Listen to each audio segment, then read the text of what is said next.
Belonging is a synergy, and it has a number of emotional or feeling byproducts. When you belong, you feel safer. When you belong, you feel more peaceful.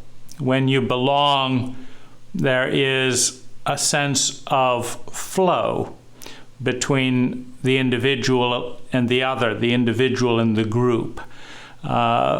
When you belong, there is a feeling of honor, a feeling of respect. There's a sense of integration.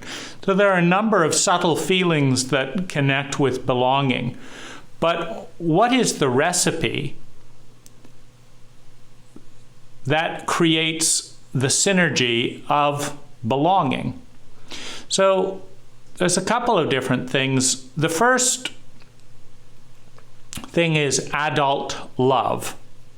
So adult love, loving enough to care, caring enough to take time, taking enough time to see, seeing enough to understand, understanding enough to empathize, empathizing enough to attune, attuning enough to succeed at participating in the blossoming of a unique life form, which begins with survival of that life form, security of that life form, love and belonging of that life form, which obviously if you love a life form, you don't kill it, you participate in its survival and security. The unique development of values in that life form, their unique hierarchy of values, their principles, their ideals, the development of unique gifts and abilities, the bringing of those abilities into the world abundantly to create value for self and others, and becoming part of something bigger than the limited, isolated ego, part of the larger community. So belonging is impossible without adult love. The narcissistic need and desire and curiosity of the child and adolescent may create temporary belonging. If I need something and you are able to meet that need more than someone else, then I'll let you be close. But as soon as someone else can meet my need better than you can, then I'll get rid of you with the exact same protocol that I use to latch on to you, because it's all about me. I'm a child in need. I'm an adolescent in lust. I'm an adolescent in desire and curiosity. And now I'm curious about this and this. And really it had nothing to do with you other than the expediency of perceiving some value over there and being able to get it. So it takes an adult to actually reference the other. It takes an adult to bestow the blessings and gifts of belonging. So belonging includes seeing and understanding and empathizing and attuning in such a way as to facilitate the blossoming of a unique life form, of bringing us into a sustainable relationship with the larger ecology. So this ritual of adult love is the ritual of belonging. Now, there's seeing, understanding, empathizing, attuning, taking the time needed to do so, succeeding at facilitating the blossoming of human needs. You also have preferences. So you have the need. This is the essential and the core kind of trunk of the tree of life, is fulfilling one's human need. But after one's needs are fulfilled and one is successfully and abundantly part of something bigger than ourselves and survival and security is well in hand, then we have joy, preferences. Just the sheer joy of something that is built on top of a foundation of fulfilled needs. Our needs are honored and attuned to what about our joys? So you have the second level of belonging. Now we also have the full color wheel of the psyche, meaning within the probability field and to some extent the actuality field of every human being, the entire palette of human states exists. Every human being who has been alive for any amount of time has felt the full palette of color that is the color wheel of human states. There's been at least a few moments of hate, a few moments of helplessness, a few moments of shame, of despair, of loneliness, struggle and pain, isolation, anxiety. There have been a few moments of enthusiasm, a few moments of joy, a few moments of excitement, of hope. There's been a sense of pride and a sense of shame and humiliation. We've in a rich environment, physiologically and culturally, every color measured and observed by the human heart has been catalyzed into existence by the chemistry of the environment. Do all of the colors belong? Meaning you have certain friendships that your joy belongs, but your cynicism does not. Your power belongs, but your weakness does not. Your positive attitude is welcome. Your negative attitude is not. And so the bandwidth of belonging, which begins with the self, are we, as a unique individual, able to hold space to tolerate the reading, to acknowledge the reality of all that we are? Do we say, what am I thinking today? What, I'm thinking a negative thought? Be gone. Like, are we capable of honoring and welcoming who we are in all of our colors, in all of our probabilities? You have the actuality, which is what we're manifesting in that moment. And then you have the probability that if someone's really mean to me, bashes in my car, has sex with my wife, steps on my dog, I have the probability of losing it and beating the shit out of them, or collapsing and wondering what's going on and who's going to protect me. So that's part of the probability field. It isn't happening now, but it could happen. And if this happens in this, and this happens, and this happens in my outer environment, then this happens in my inner environment, and I respond this way. You know, I'm generally good-tempered, but if I drink too much and wake up feeling hungover the next day, then I'm irritable. That's a probability. May not be there right now, but it's probable. A few times a year, one day a week, whatever the probability is, that's the probability field that is around each person. And the probability field is a synergy between the inner identity of the person, the persona, and the outer environment.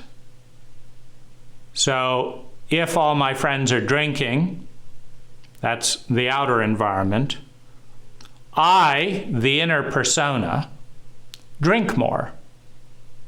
So I have a probability of this part of me that likes to drink with people that like to drink that comes forward when I'm around these people who are drinking a lot. So there's a correlation. I have this potential, and it's realized, it's actualized when it comes into contact with this and this and this situation. I have also a probability of being very peaceful, very joyful, and meditating for 3 hours. That's when I go to my Zen retreat.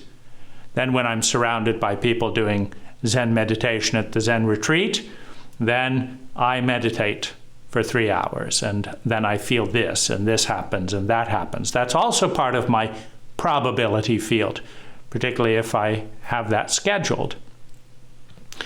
So, do I welcome the reality of my own probability field? Because the probability field includes the probability of feeling every human state. It includes the probability of succeeding in some areas and failing in some areas. No one succeeds all of the time in all areas. So the probability field includes this is how often I fail, this is how often I succeed. What's my relationship with my probability field? How many of my feelings do I accept and welcome and facilitate so that they belong? How many of my personas, which emerge in different contexts, do I understand, do I welcome, do I attune with, so that they feel that they belong? How many of my outer environments, how many of my statistics, do I welcome my failure and my successes? The probability field is expressed mentally, emotionally, verbally, and physically. I mean, you can subset physically into physical sensation, outer environment, money, social context, and logistics, but it's all physical expression. How much of me is welcome to me? That's a sense of belonging with self. And how much of me is welcome with my partner? Maybe my partner adores me when I succeed financially and has contempt when I fail financially. So I have love and belonging for the successful part, and I have contempt and the opposite of love and belonging for the part of me that fails. So we have a weak dynamic. Half of the self in this arena has love and belonging, half of it does not.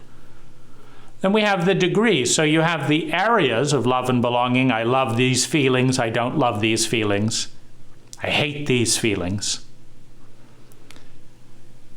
I love this part of myself. I don't like this part of myself. I hate this part of myself. I love this part of you. I don't like this part of you. I hate this part of you. And it generally goes hand in hand. If I cannot love the part of me that's weak, and I have contempt for the part of me that is helpless, there is a helpless part in every human being. Because at certain times, in certain things, we are all unable to do things that we want to do, unable to get results that we want, and no one can help us. Like, I really want to cure your cancer, and I can't. And I really want to hire a doctor who can do it for me, but they can't help. Therefore, I am helpless. That's part of being a human being. So we have limitations, and so do other people. Now, if I have contempt for my own helplessness, get it done. I don't care how it is, get it done. And you didn't get it done. She died. Then I have contempt for your helplessness as well. There's a symmetry between the parts of ourselves that belong, which is why it is impossible for someone to extend the courtesy and message of belonging over and beyond their ability to extend that to themselves. It is impossible to love something in another that one cannot love in oneself. And it's not words. It's loving enough to care, caring enough to take time, taking enough time to see, seeing enough to understand, understanding enough to empathize, empathizing enough to attune, attuning enough to succeed at facilitating the survival, the security, the love and belonging, the self-esteem, the development of gifts, the bringing those gifts out into the world. The gifts of all of the faces of self, the security of all the feelings. I accept that you are in rage right now. I understand that you are in rage right now. I empathize. I attune with your need for space, with your need to engage in your rage right now. So that the powerful energy of rage can facilitate the transformation of your life so that you survive, are secure, that your rage is loved and accepted by yourself, that it is partnered with, that it is welcomed into the community as a valid face of the psyche, as a valid result of the mathematical equation of cult, of paradigm, of beliefs, of contexts, and sensation. We welcome the truth of this state. Well, obviously, cults and relationships and identities that like half of the self and not the other, that adore kindness and hate cruelty, they're weaker versions of belonging. They're narrower versions. They're half versions. Half of me belongs and half of me is disowned, is dissociated, is scapegoated. Half of me belongs, half of me does not belong. In this dynamic,